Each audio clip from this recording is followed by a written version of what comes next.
أعوذ بالله من الشيطان الرجيم بسم الله الرحمن الرحيم وبه نستعين إنه خير ناصر ومعين ثم الصلاة والسلام على سيدنا محمد وآله الطاهرين اللهم صل على محمد وآل محمد المعصومين المنتجبين الذين أذهب الله عنهم الرجس وطهرهم تطهيرا واللعنة الدائمة على أعدائهم أجمعين من الآن إلى يوم الدين نحمده ونستعينه رب اشرح لي صدري ويسر لي أمري واحلل عقدة من لساني يفقهوا قولي اللهم عجل لوليك الفرج. Möminlərin yadında olsa, Məhərrəm ayının birindəki möminlərin xidmətindəydik. Bəhsimiz bunda oldu ki, insan əgər istəsə, mömin istəsə, Quranın bizə tapmağını vacib elədiyi Sırat-ül Müstəqimi tapa və bu yolda müvəffəq ola, gərək özünə yoldaş seçə. Ərəblərdən bir dənə məşhur misal var, deyərlər ər-rəfiq, thummət-təriq. Əvvəl yoldaşı seç, sonra yola çıx. Biz hədislərə baxanda görürük, hətta bu maddi səfərlər ki, biz çıxırıq, gedirik başqa ölkələrə, hətta öz ölkəmizdə, başqa rayonlara. Hədis bizə deyir, bir nəfər əgər tək səfərə çıxsa, ixtiyar üzündən görünən budur, ixtiyar üzündən olan yerə aiddir. Bir nəfər ixtiyar üzündən tək səfərə çıxsa, Allahın lənəti var onun üzərinə. Yəni, lənət məcazəndir ki, bəzən hədislərimizdə var, məkruh çox şiddətli olanda, hədis gəlir onun lənət adlandırır. Məsələn, bizim fikrimizdə belə şeylər rast gəlinər. Məkruh çox şiddətli olanda günah deyirlər ona. Günah çox şiddətli olanda ona küfr kəlmələri işlədilər. And barəsində bizə rast gəlib. Hədislərdə var, kim yalandan and etsə, yalandan kafirdir. Halbuki fiqh deyir, nədir? Günahkardır. Kim doğrudan and etsə, günahkardır. Halbuki fiqh deyir, doğrudan and etmək nədir? Məkruhdur. Məkruh şiddətli olunanda hədis ona günah deyir, lənət ibarələri işlədir. Günah şiddətli olunanda küfür və başqa ibarələr işlədir ki, bizim bəhsimiz bundadır. Söz bundadır ki, hədis deyir, kim ixtiyar üzündən ya ilə qeyri-ixtiyar üzündən tək səfərə çıxsa, Allahın lənəti var onun üzərinə. Niyə? Ona görə ki, səfər təhlükəlidir, xüsusən uzun olanda. Biz bu məsələni tətbiq eləyək mənəvi səfərimizdə. İstəyirik Allaha tərəf hərəkət eləyək. İstəyirik Sırat-ül Müstəqimdə hərəkət eləyək. Gərək bu səfərdə, bu qorxulu səfərdə bizim yoldaşımız olsun. Niyə qorxulu səfər? Ona görə ki, əvvələn uzun yoldur. Bilmirik nə vaxt çatacaq hədəfimizə. Və yolda quldurlar var. Necə adi yollarda quldurlar olardı qabaq, yol kəsənlər olardı. Bizim mənəvi yolumuzda quldurlar var. Kimdir onlar? Onların ən böyükü şeytan.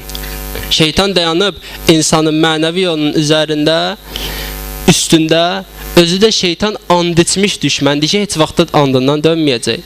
Quran buyurur ki, şeytan Allah'a dedi ki, Allah and olsun sənin izzət və onların çox azın şükür eləyən görəcəksən.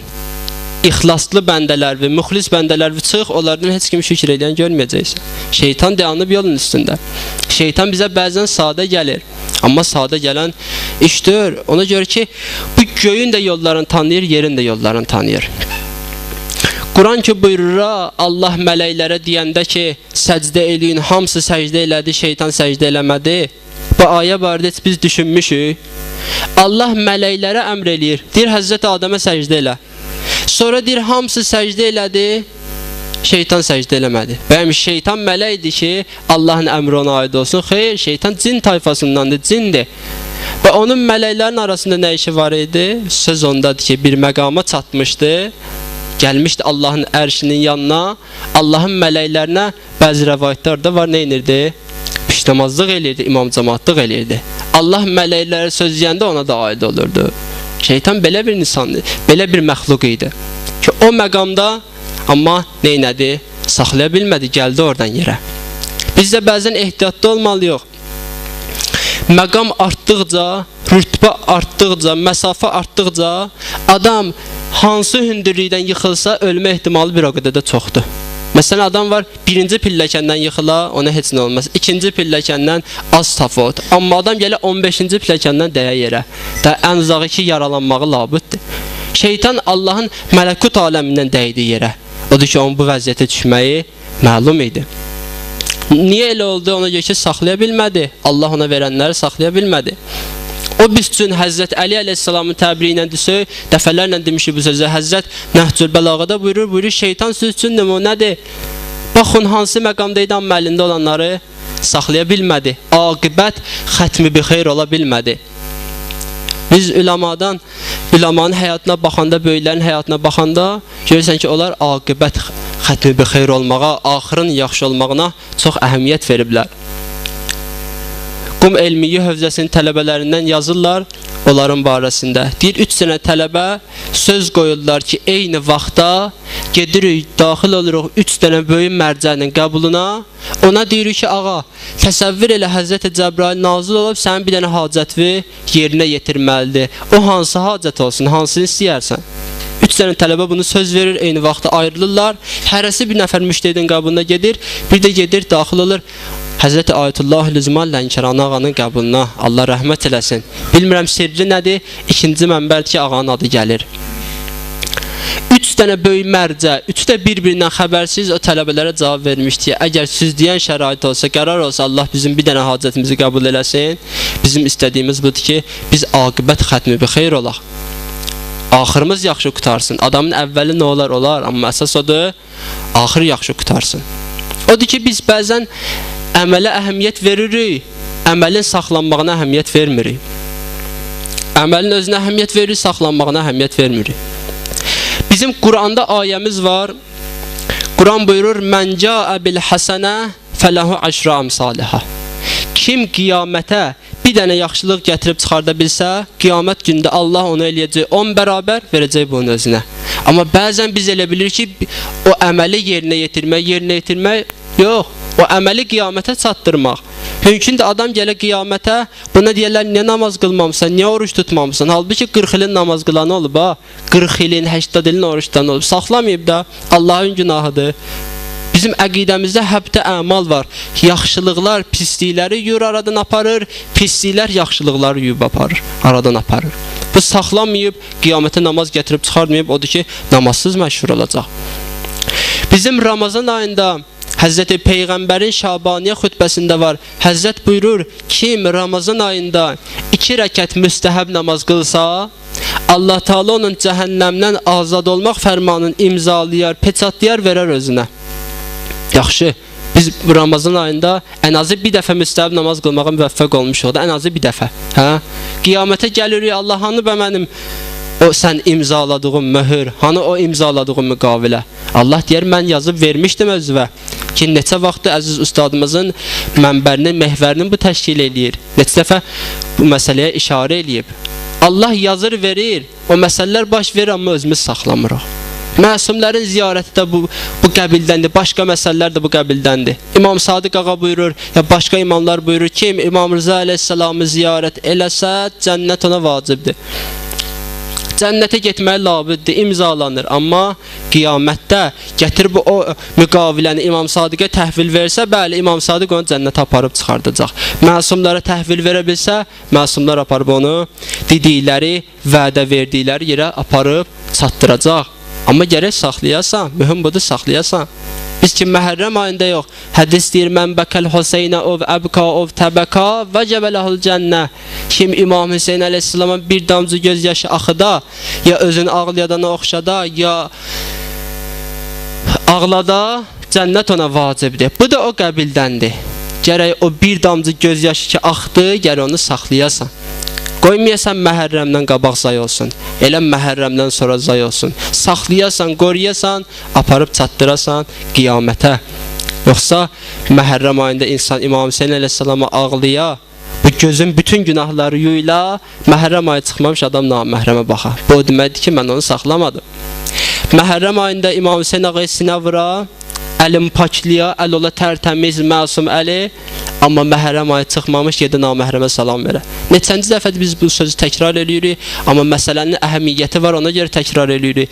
Bizim fiqhi vəzifəmizə, əxlaqi göstərişdir, filandır. Fiqhi vəzifəmiz budur ki, məhrəmimizi, naməhrəmimizi tanıyaq. Amma bəzən əhəmiyyət vermirik. Deyirik, nə deyə? Biz bir yerdə böyümüşük də, filan kəs mənim bibim qızıdır. O ilə görüşmək niyə haramdır? Qardaş, Allah deyir haramdır da. Filan kəs mənim əmim qızıdır, xalam qızıdır, nə bilim kimdir. Allah deyir haramdır. O məhrəmləri, naməhrəmləri Allah təyin eləyir sənin üçün. Layiqdir ki, Hüseynçi, İmam Hüseyin ağayız sinə vurduğu əllə gedə naməhrəmə salam verə. O əllə naməhrəmlə görüşə. Olmaz. Gərək o vurduğu əzanın, saxladığı əzanın qiymətini bilə. Xülasə söz budur ki, Sırat-ül Müstəqimdə şeytan boyda düşmən var, qorxulu quldur var. Ona görə bizə yoldaş lazımdır. Bir dənə şeytandır, məsələmiz qutardı, kaş belə olardı. Kaş elə şeytanla işimiz qutarardı. Şeytandan təhlükəli bir dənə düşmən dayanıb bu yolun üstündə. Tarixdə o insanları ki, şeytan yıxa bilməyib, şeytan gəlib özünü çatdıra bilməyib, o birisi düşmən yıxıb. Kimdir o düşmən? Bizim nəfs-i əmmarəmiz. Nəfs-i əmmarəmiz. Hədis deyir, şeytan da düşməndir sənə, nəfs-i əmmarə də düşməndir. Amma nəfs-i əmmarə qatı düşməndir. Niyə? Ona görə ki, şeytan gəlib çatana qədər nəfs-i əmmarə mənim yanındadır, öz işin görür.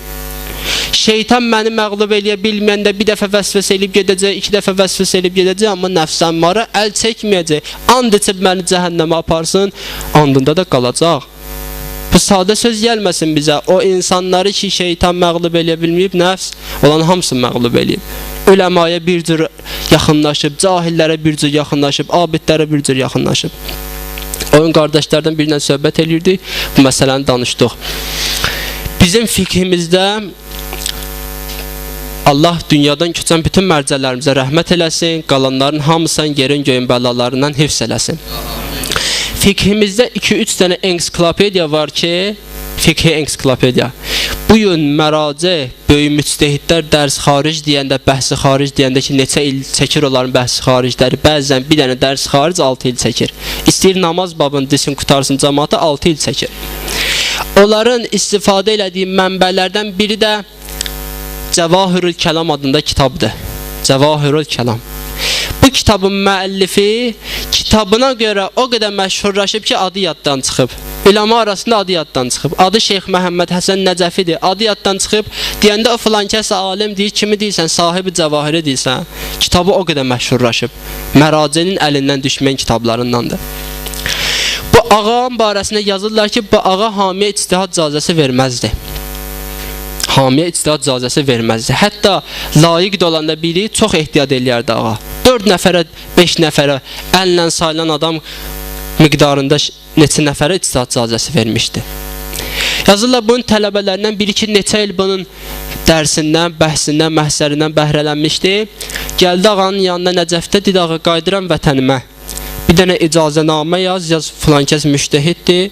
Mənim icazəmi təsdiq elə, mən qaydım gedim də, gedim rahat təbliğ eləyim. Ağa götürdü, Bismillahirrahmanirrahim, bu alimdir, mübəlliğdir, təqvalıdır, huzurundan istifadə edin, qədrin bilin, hər şey yazdı, amma müştəhiddir sözün yazmadı. Əməli dağanı ehtiyat çox eləyirdi, yazmadı. Verdi bunun tələbəsinə ki, get təbliğində ol, Allah müvəffəq eləsin. Bu tələbə Nəcəfdən çıxanda gördü ki, ağa nə lazım idi, yazıb, amma ən mühümün yazmayıb. Yazmayıb ki, Kana rəculan müctəhidə, bu adam müştəhiddir. Bu adam İrana qayıtmalıydı, tələbə İrana qayıtmalıydı, fikirləşdi İranda nə qədər müctəhid, nə qədər molla. Əgər müştəhiddir sözü yoxdursa, mən gəlib onların arasında baş çıxartmayacam. Götürdü altından yazdı ki, Kana rəculan müctəhidə. Bunun qədrini bilin, bu nədir? Müctəhiddir, mərcə təqliddir, götürdü icazənaməni, qayıtdı ölkəsinə, vətəninə. Çatdı şəhərinə, çıxdılar qabağına. Qardaş, neçə il oxumusan bu qədər? Kimdən dərs almısan filan kəsdən? Hanı? İcazənamə verib sənə, bəli. Uzadır cəmaata, cəmaat baxır, görür ki, bu boyda böyük mərcə buna ictihad icazəsi verib, bunu təsdiqləyib, da şəhərdə olur bir nömrəli molla. Çəkirlər bunu cümə məscidinə, şəhərin cami məscidinə, cümə namazlarını bu qılır, cəmaat namazlarını bu qılır, hovzədə ən böyük dərsləri buna verirlər. Bu minvalla məşhurlaşır bir müddət. Bu ağa öz dilindəndir. Deyir, mən ki, gündəlik gedirdim, məscidə gəlirdim, mədrəsəyə girdim, dərslərə gəlirdim. Kim görürdü mənim ayağıma qalxırdı. Hərə da əllərindən gələn təvazunu eləyirdi mənim üçün. Amma yolun qırağında bir nəfər pinəçi var idi, ayaqqabıçı var idi, o mənə hörmət eləmirdi. Elə bir məni tanımır. Elə bir mən adda müştəhid yoxdur. Deyib bir gün gəldim evə fikirləşdim. Dedim hamı mənə salam verir, kəlam verir. Amma bir nəfər ayaqqabıçı məni saymır. Niyə? Bunun səbəbi olmalıdır. Niyə? Deyib çox götür-qoy elədim. Dedim qoy mən gedim özüm ona salam verim. Nə olar ki? İctihadımı əlimdən almazlar ki. Bəzən adam özünü o qədər aldada, gələ elə bilər ki, doğrudan da nədir? İddia elədiyim məqamdayam. Deyir, elə qərarıma əməl elədim. Dərsə gedəndə gəldim, yaxınlaşdım buna, dedim salamun aleyküm məşhədə ayaqqabıçı. Beləncəsinə bir dənə ibarə ilə söz dedim buna. Deyib başını qaldırdı, dedi aleykümüssalam cənab hiyləgər. Dedim başa düşmədim. Deyib başa düşməli nə var ki? Cavabım səni qane eləmədi. Dedim mənim hiləmi harada görmüsən? Bəlkə yalanmı eşitmisən, vədə vermişəm, əməl eləməmişəm. Harada görmüsən mənim günahımı, hiləmi? Bir kanə rəcülən müctəhidə orada görmüşəm.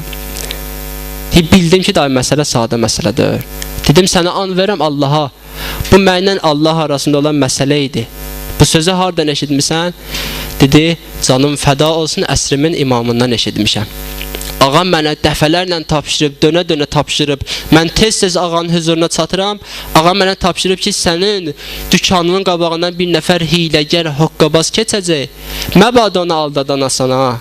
Deyəcək müctəhidəm, əhəmiyyət vermə, deyəcək mərcəyim, əhəmiyyət vermə. Hamısını özü çıxardı. Bu gördü ki, səhv eləyib, nə boyda səhv eləyib. Dedi, imam zamandan soruşa bilərsən mənim əməli vəzifəm nədir? Mən neyniyim ki, islah olum? Deyir, soruşaram. Qaydır pinəçi, İmam Zamanla görüşür. Bunun əməli vəzifəsini alır, gətirib buna təhvil verir. Deyir, İmam Zaman ağa buyurdu ki, əgər istəsən sənin günahından keçək, səni bağışlayaq, bu boyda səhvi bağışlayaq. Ona görə ki, alimi bağışlamaq asan deyir axı. Hədisdə deyir, qiyamətin günündə alimin bir dənə günahından keçənə qədər cahilin 70 dənə günahını Allah bağışlayacaq. İmam Zaman buyurur ki, əgər istəsən sənin o günahından keçək, gərək tövbə eləyəsən, şəhərdən baş götürəsən, gedəsən ucqar məntəqələrində birinə, əhkam dərsi qoyasan, əqaid dərsi qoyasan, biz əhl-i beytin marifən yayasan, o halda səni bağışlayaram. Deyir, ağa deyənə əməl eləyir, baş götürür gedir, elə inşallah aqibət xətmi bir xeyr olur. Amma məsələmiz nə idi? Bunu niyə danışdıq? Nəfs. Görürsən, bir nəfər 20 il, 25 il oxuyur əhl-i beytin qapısında, hətta onun da nəfsin məkrindən amanda qalmağı mümkündür. Hamı, hətta peyğəmbərlər hamısına nəfs vəsvəsə eləyir. Nəfs çox qatı və insanla barışmaz düşməndir. Bəzən biz nəfsimizə elə tabi oluruq, heç özümüzün xəbəri olmur. Deyir, filan kəs toyuna getmişdim, filan qədər pul salmışdım, toyuma çağırdım, gəlmədi. Filan kəsin atası öləndə getmişdim, filan kəsim öləndə gəlmədi. Filan kəsi Məkkəyə göndərmişdim, qaydanda getdim ziyarətinə, elə qarşıladı məni, elə bir məni tanımır. Bu sözlər hamısı o deməkdir ki, mən gördüyüm o işləri nə eləmişəm? Nəfsə görə görmüşəm, toyuna getmişəm, nəfsə görə getmişəm, yasına getmişəm, nəfsə görə. Nə qədər ziyarətə göndərmişəm, əgər dediyim formadadırsa hamısı nədir? Nəfsə görədir. Əgər nəfsə görə olmasaydı, Əhl-i Beyt göstərir ki, Allaha xatir olan əməl necədir. Quran buyurur Əhl-i Beytin dilindən, "Ennəmā nut'imukum livəcihillah." Həl-Əta surəsində. O ki, Əhl-i Beyt əleyhissalam fəqirlərə, yetimlərə, əsirlərə 3 gün verir, öz təamın. Onların dilindən Quran bir dənə söz nəql eləyir. Buyurur, "Ennəmā nut'imukum livəcihillah." Siz elə bilərsiniz ki, biz sizə bu ki çörəyi veririk, özümüzün ehtiyacı ola, nəyəsə görə veririk. Xeyr, nut'imukum livəcihillah, Allaha görə veririk, Allahın razılığını görə veririk. La nuridu minkum cəzaən və la şükura. Sizdən nə təşəkkür istəyirik, nə çox sağ ol istəyirik, heç nə istəmirik. Bizim bu işimiz Allaha görədir. Allaha görə olan iş, nəfsə xatir olmayan iş beləncə nə olar? İstər insana dönsün, çox sağ ol desin, ya deməsin, fərq eləməz. Söz bundadır ki, sırat-ül müstəqim ona görə təhlükəlidir və çətindir ki, bu yolun üstündə çoxlu düşmənlər var, özü də bir-birindən təhlükəli şeytan kimi, nəfs əmmara kimi. Adam istəsə bu yolda müvəffəq ola, bəhsimiz bundaydı keçən dəfə, gərək özünə yoldaş seçə. Yoldaş da kimi seçməlidir? Quran buyurur, yaxşılardan. Yaxşıların da arasında ən yaxşısını seçməlidir. Oxuduq camiyə ziyarətnaməsindən ki, Əhl-i Beyt əleyhissalam bizə öyrədir, yer üzündə 14 məsumdan yaxşısı yoxdur. Yaxşı. Məhərrəm aydı biz qərarı aldıq o Sırat-ül Müstəqimi gedəndə, o ki əzadarlıqda onun bir nümunəsidir, Sırat-ül Müstəqimdə olmağın bir nümunəsidir. Qərarı aldıq İmam Hüseyin əleyhissalama yoldaş olaq, özümüzü çatdıraq İmam Hüseyin ağaya, ta ağa bizə rahnamalıq eləsin, ağa bizə yol göstərsin bu yolda. Bəhs bunda idi. Və məsələ gəldi, çatdı bu yerə ki, biz necə eləyək İmam Hüseyin əleyhissalam neynəsin? Bizə bu yolda yol göstərsin, bizə bu yolda rəhbərlik eləsin. Məhərrəm aydı biz gərək düzgün əzadar olaq. Ağaya düzgün əza saxlayaq. Necə? Onu ziyarət-i aşura bizə öyrədir. Ki, ziyarət-i aşuranın şərhi, ziyarət-i aşuranın izahı 1, 2, 4, 40 dənə belə məhərrəm istəyər ki, inşallah bizim vaxtımızdan bir xeyli gedib, imkan daxilində əzadara lazım olan göstərişlərdən bir neçəsini oxuyaq və söhbəti təhvil verək Rozaxan qardaşımıza. Bilməm, gəlib ya? Bəli. Ziyarət-i aşura ki, keçən məhərrəmdə əziz ustadımız da işarə elədi və möminlərin də yadında olar ümid eləyirəm. Hədisi qüdsidir. Hədisi qüdsidir. Hədisi qüdsi ilə adi hədisin fərqi budur ki, adi hədislər məsumların dilindəndir, amma hədisi qüdsini Allah göndərir, məsum öz ibarəsindən çatdırır cəmaata.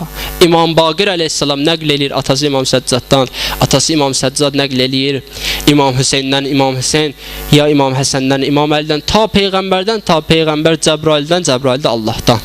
Hədisi qüdsidir, beləncində bir dənə möhkəm sənədi var. Ziyarət-i aşuranı biz beləncində başlayırıq. Bismillahirrahmanirrahim. Esselamu aleykə ya Əba Abdullah. Salam olsun sənə ey Əba Abdullah. Biz salam barədə gətirib inşallah bir neçə nöqtə var, onlar qeyd edəcəyik. Birinci söz bundadır ki, biz İmam Hüseyin əleyhissalama xitab eləyəndə ağaya Əba Abdullah deyə xitab eləyirik. Əba Abdullah, yəni Abdullahın atası. Ərəblərdə birini çağıranda adətən 3 cür çağırarlar. Ya adı ilə çağırarlar, ya ləqəbi ilə çağırarlar, ya da künyəsi ilə çağırarlar. Ad bilirik nədir? Bizdə də var ondan. Ləqəb bilirik nədir? Künyə nədir? Bunu izah elə. Künyə ya insanı atasının adı ilə çağırarlar, ya övladının adı ilə çağırarlar. Ya atasının adı ilə, ya övladının adından. Bizim məsumların hamısının künyəsi var, onların hamısının özünə məxsus künyələri var. Məsələn, Həzrəti Əli əleyhissalamın künyəsi nədir? Əbəl Həsən, yəni Həsənin atası. Peyğəmbərimizin künyəsi nədir? Əbəl Qasim, yəni Qasimin atası. Və başqa imamların hərəsinin özünə məxsus künyələri var. İmam Hüseyin əleyhissalama ki, biz Əba Abdullah deyirik, Abdullahın atası deyirik. Yəni ki, sən ya Hüseyin, Əba Abdullah, sən Abdullahın atasısan. Amma biz tarixə baxırıq, görək İmam Hüseyin əleyhissalamın 3 dənə oğul övladı olub, neçə dənə qız övladı olub, onların arasında Abdullah adında oğlan olmayıb. 3 dənə ağanın oğlu var, Əli Əkbər ağa, Əli Əsğər ağa və İmam Səccad ağa ki, ona deyərlər Əli Əvsət, yəni ortancıl Əli. Ağanın Abdullah adında oğlu yoxdur. Bəs biz niyə İmam Hüseyin ağaya deyirik, salam olsun sənə ey Abdullahın atası, Əba Abdullah, Abdullahın atası, Allah bəndəsinin atası. Bu sözü möminlərin yadında olsa, iniş il Ramazan ayında buna işarələr eləmişdik, keçən il. İzahı da budur, alimlər deyirlər, biz görürük, məsələ bu yerə çatdı, bunun bir dənə yazılmalı yeri var, o da bundan ibarətdir. Əhl-i Beyt əleyhissalam bizim mənəvi atamızdır. Peyğəmbər buyurur, Ənə və Aliyyun əbə və hazəhül ümmə. Mən və Əli, nəyik? Bu ümmətin ataları yox. Biz ki İmam Hüseyin ağa deyirik, salam olsun sənə ey Abdullahın atası, Allah bəndəsinin atası, mənası budur. Kim Allaha tərəf hərəkət eləmək istəsə, Allaha tərəf gedən yolu qət eləmək istəsə, hədəfə çatmaq istəsə, İmam Hüseyin əleyhissalam ona atalıq eləməyə hazırdır. Mənəvi atalıq eləməyə hazırdır. Əba Abdullah mənası bu. Baxın, bizim dinimiz, məzhəbimiz nəsəbi qohumluğa əhəmiyyət verir. Nəsəbi yəni eyni atadan, eyni anadan olmağa, adi biz bildiyimiz qohumluğa. Amma bundan mühüm qohumluq mənəvi qohumluqdur. Mümkündür bir insanın Peyğəmbərlə nəsəbi qohumluğu olmasın, yəni seyid olmasın. Amma gəlsin nə olsun, seyidlərdən Peyğəmbərə daha çox yaxın olsun. Və mümkündür bir insan Peyğəmbərin nəsəbi qohumu olsun, amma Peyğəmbərə yaxınlığı olmasın. Peyğəmbərdən mənəvi baxımdan çox-çox uzaq olsun. Bunun əsası var həm hədislərdən, həm Quran ayələrindən. Məşhur hədisdə möminlər bilirlər, bizdən yaxşı bilirlər bu hədisi. Peyğəmbər buyurur: "Əs-Salmanu minnəl əhləl beyt." Salman biz əhli beytdəndir. Salman Farsi kim idi? Bir nəfər Fars. Hicrət edib gəlmişdi ara Peyğəmbərin yanına. Peyğəmbər kim idi? Ərəb. Necə olur Salman Peyğəmbərin əhli beytindəndir? Məsələ bu yerdədir ki, Salman düzdür, nəsəbi baxımından, sülbü baxımından Peyğəmbərin ailəsindəndir. Amma mənəvi baxımından elə bir məqama çatıb ki, Peyğəmbər əhli beytindəndir. Peyğəmbər əhli beytindəndir. Quran ayəsi var. Quran buyurur ki, Allah Həzrəti Nuh'a vədə vermişdi, sənin ailəndən heç kəs suda batmayacaq, heç kəs qərq olmayacaq. O ki, hadisə çıxdı qabağa, tufan oldu, filan oldu, Həzrəti Nuh bilirik, möminlər bilirlər. Həzrəti Nuh'un oğlu batdı o tufanda. Və Allah demişdi, batmayacaq. Həzrəti Nuh əllərini qaldırdı, dedi Allah, mən sən biləni bilmirəm. Amma sən mənə vədə vermişdin ki, oğlan batmayacaq suda. Və batdı axı Allah. Allahdan cavab gəldi ki, ya Nuh, o sənin oğlun deyil.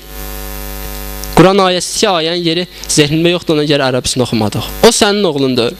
Müfəssirlər gəliblər, hərəsi bir dənə təfsir eləyiblər. Bəzi müfəssirlər hətta çox cəhalət üzündən bu ayəni təfsir eləmək istəyiblər. Deyiblər, mənası budur ki, Həzrət Nuhun yoldaşı xəyanət eləmişdi. Ona görə də Allah buyurur ki, o sənin oğlundur. Halbuki gülünc təfsirlərdir bunlar. Bizim əqidəmiz budur ki, heç bir peyğəmbərin xanımı öz həyat yoldaşına xəyanət eləməyib. Bəzi günahları olub, günahkar olublar. Hətta Quran buyurur, Həzrət Nuhun yoldaşı əhli cəhənnəmdir. Həzrət Lut Peyğəmbərin əleyhissalamın yoldaşı əhli cəhənnəmdir. Bəzi peyğəmbərlərin yoldaşları əhli cəhənnəmdir. Amma bu o demək deyir ki, biz töhmət vuraq onlara iftira vuraq, onların namuslarını ləkələyək. Yox. Bu təfsir qəbul olunmazdır, qeyri-məqbuldur. Və nə təfsir, müfəssirlər arasında ən qəbul olunan təfsir budur ki, onlar deyirlər ki, Allah ona görə dedi ki, bu sənin oğlundur, çünki Həzrəti Nuh'a tabedirdi. Həzrəti Peyğəmbər ki, Həzrəti Nuh ki, öz zamanəsinin Peyğəmbəri idi, bu da onun oğlu idi, Peyğəmbərə tabedirdi. Ona görə Allah onu Həzrəti Nuhun ailəsindən hesab eləmir.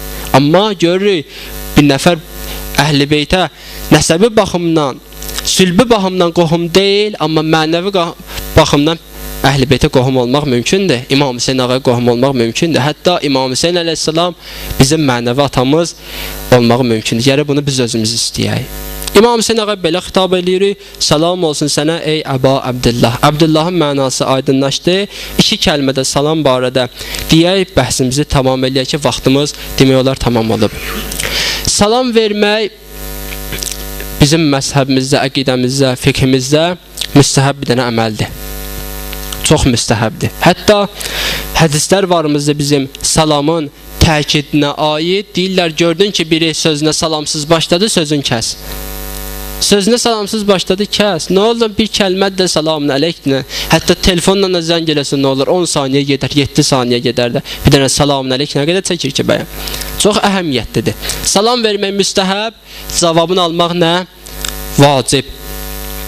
Cavabını almaq vacib. Fiqhimiz bizə deyir, hətta kafir də sizə salam versə, cavabını qaytarın. Amma qısa şəkildə. Salamun əleyk dilidlə və ələykə. Vacibdir, qısa şəkildə cavabını ver getsin. Quran ayəmiz var bizim əlimizdə. Quran buyurur, sizə salam verilən zaman İzə huyyitum bi təhiyyə, o zaman ki sizə salam verildi, cavabı ya olduğu kimi qaytarın, ya özündən yaxşı qaytarın. Yəni, biri sənə dedi salamun aleykum, ona ya dinən aleykumussalam, ya da dinən aleykumussalam və rəhmətullah. Artıq deməksən aleykumussalam və rəhmətullah və bərəkatü, nə qədər etsən qoş bölünə. Amma əgər möminsənsə, gərək olduğu kimi qaytarasan ən azından. Bu bizim Quran ayəsidir, bizim əqidəmizi yerində. Yaxşı. Biz gəlirik İmam Hüseyin əleyhissalama salam veririk. Əhl-i Beyt əleyhissalama salam veririk. Əssalamu əleyk ya Əba Abdullah. Əssalamu əleyk ya Rasulallah. Əssalamu əleyk ya Əmirəl-Müminin. Əssalamu əleyk ya Fatimətəz-Zəhra. Əhl-i Beytə salam veririk. Fikrimiz nə deyir bizə? Salamın cavabını qaytarmaq nədir? Vacibdir. İndi biz doğrudan buna inanmırıq ki, İmam Hüseyin əleyhissalam bizim cavabımızı verir. Doğrudan buna inanmırıq ki, Əmirəl-Müminin, Həzrəti Əli əleyhissalam, Həzrəti Peyğəmbər, Əhl-i Beyt tək-tək hansına salam verir, bizim cavabımızı verir. Mümkündür. Əhl-i Beyt ona görə o məqama çatıb ki, Quran ayəsinə, Allahın hökmünə hamıdan çox əməl eləyib. Bütün məsələlər də o cümlədən salam məsələsidir. Salam məsələsi də bir dənə fikri məsələdir. Əhl-i Beyt o məsələyə hamıdan çox əməl eləyib. Bugünkü biz bu qədər fəsadın içində, bu qədər dünyada Əhl-i Beyt əleyhissalamın əleyhinə gedən anti-təbliğatın içində bu məclislərə şirk adı qoyublar, bidət adı qoyublar, dindən çıxma adı qoyublar, nə adlar qoyublar? Özləri rüsvaydılar, rüsvay olacaqlar inşallah. Bu qədər təbliğatın içində biz gəlib bu məclisdə oturmuşuqsa, bunun hardan bilirik səbəbin? Mənim zehnimə bir dənə səbəb gəlir. Bu da Əhl-i Beytə verdiyimiz salamlardır ki, Əhl-i Beyt bizə cavab verir, o cavabların bərəkətindən ki, biz bu məclislərdəyik.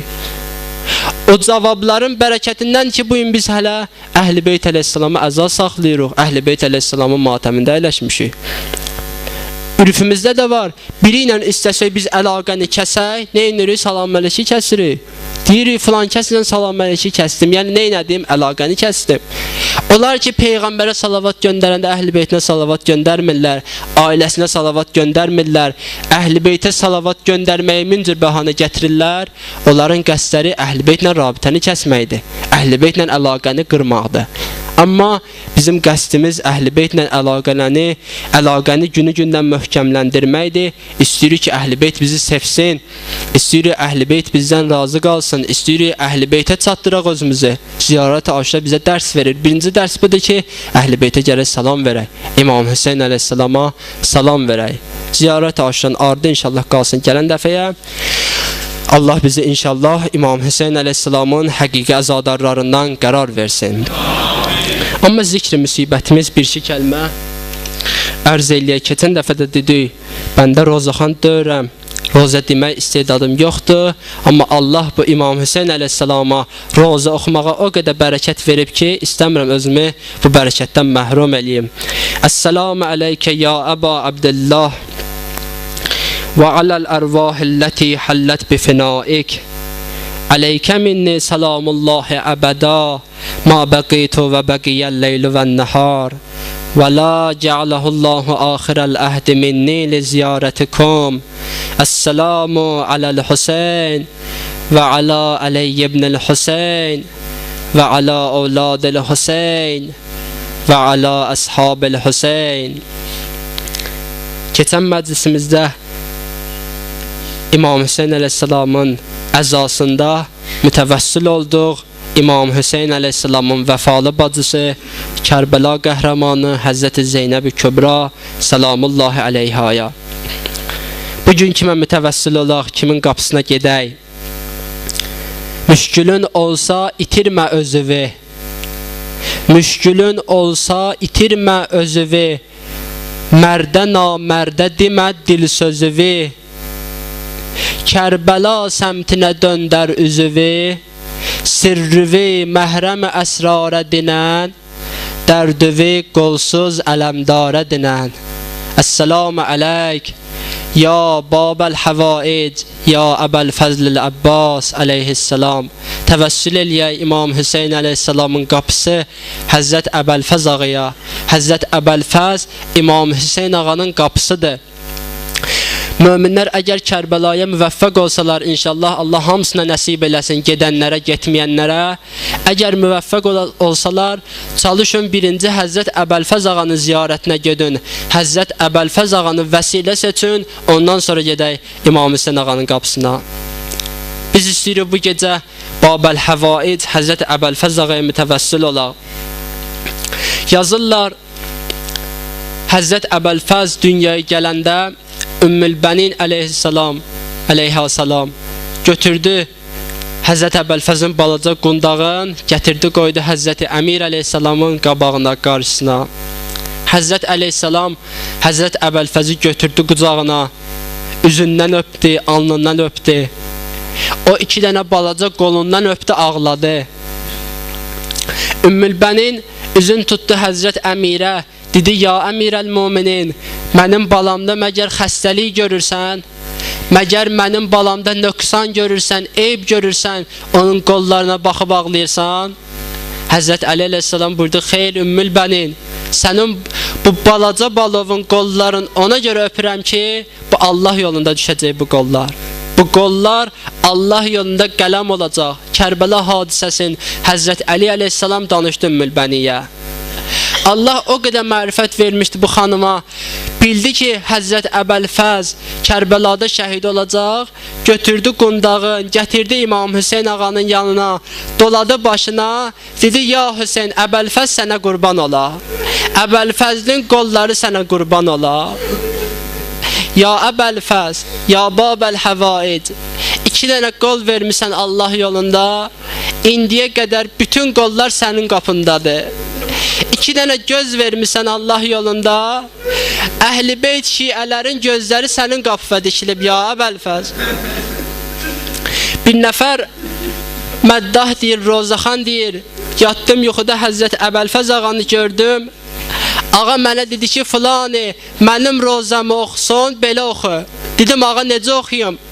Dedi, cəmaata dinən ki, bir nəfər ağa ola, uca boylu ola, at belində ola, o ağanın qollarını salalar, gözlərinə ox vuralar, sinəsinə ox vuralar, başına əmud vuralar, atdan yerə gələndə o ağanın haləti necə olar? Bir nəfər deyir, mənə çox maraqlı idi. Axı Həzrət Əbəlfəzlin gözünə ox vuranda düzdür qolları üstündə dördü, amma ağanın ayaqları üstündə idi. Niyə dizləri ilə çıxartmadı gözünün oxun? Deyir, yatdım yuxuda Həzrət Əbəlfəzli gördüm. Dedi, filani, mənim gözümə ox vuranda istəyirdim çıxardım o oxu. Elə hərəkət eləmək istəyirdim ki, dizlərimdən o oxu çıxardım, onda əmudu vurdular, başıma imkan vermədilər. Kərbəla şəhidlərin arasında İmam Hüseyn əleyhissalam tamam şühədanı xeymələrə gətirdi, bütün şəhidləri, hətta Həzrət Əli Əkbər ağanı. Amma Həzrət Əbəlfəzli gətirə bilmədi. Niyə? Ağanın şəri üzrü var idi. Şəri üzrü nə idi? Onda ağa gəldi Həzrət Əbəlfəzlin başının üstünə, gördü ki, Allah bu cənazədə bir dənə salamət yer qoymayıblar tutasan, sağ tərəfdən götürürsən, sol tərəf dəyir yerə, sol tərəfdən götürürsən, sağ tərəf dəyir yerə. Keçən Məhərrəm ayının 1-də ərz elədi, İmam Səccad ağaya dedilər, ağa, Nəhr-i Əlqəmdə bir dənə cənazə var, götürmək mümkündür. Götürsək cənazəyə hörmətsizliyi olaq, neyniyək? Ağa, burada o mənim əmim Əbəlfəzlin cənazəsidir. Onun yeri ilə Nəhr-i Əlqəm də orada dəfn eləyir. Allah Həzrət Əbəlfəzlin qəbrini ruzə eləyib mən deyə, amma Həzrət Rüqəyyanın qəbrində olmamışam. Gedənlər deyir ki, Həzrət Rüqəyyanın 3 yaşlı qəbri ilə Həzrət Əbəlfəzlin 33 yaşında olan qəbri eynidir. Əllamə Bəhrülülüm deyir, yatdım yuxuda Həzrət Əbəlfəzli gördüm. Qəlbimdə şək var idi ki, niyə o boyda ağanın, o uca boylu ağanın, o uzun qoylu ağanın, uzun qollu ağanın qəbri bu boydadır. Yatdım yuxuda gördüm Həzrət Əbəlfəzli. Ağa mənə buyurdu ki, Bəhrülülüm, çox şək eləmə, çox bitilən, çox kiçilər. Ona görə mənim qəbrim bu boydadır. Əla lənətullah, ələl qovmiz zalimin. Allah sənə and verir, Babəl Həvaid, Həzrət Əbəlfəz ehtiramına. Bu cəmin nə qədər şəri hacəti var, hamısını rəva elə. Allah Həzrət Əbəlfəzlin, İmam Hüseyn ağanın, digər şəhidlərin dünyada ziyarətin, qiyamətin çətin anlarında şəfaətin bizə rozu elə. Allah Babül Həvaid ehtiramına ağamızın, sərvərimizin, seyyidimizin zuhurunda təcil elə. Allah bizi ağanın həqiqi dostlarından qərar ver. Allah bizi ağanın zuhurunu görüb, ağanın gözü qabağında, ağanın rikabında şəhid olanlardan qərar ver. Peyğəmbər, ali Peyğəmbərə salavat zikr edəyək.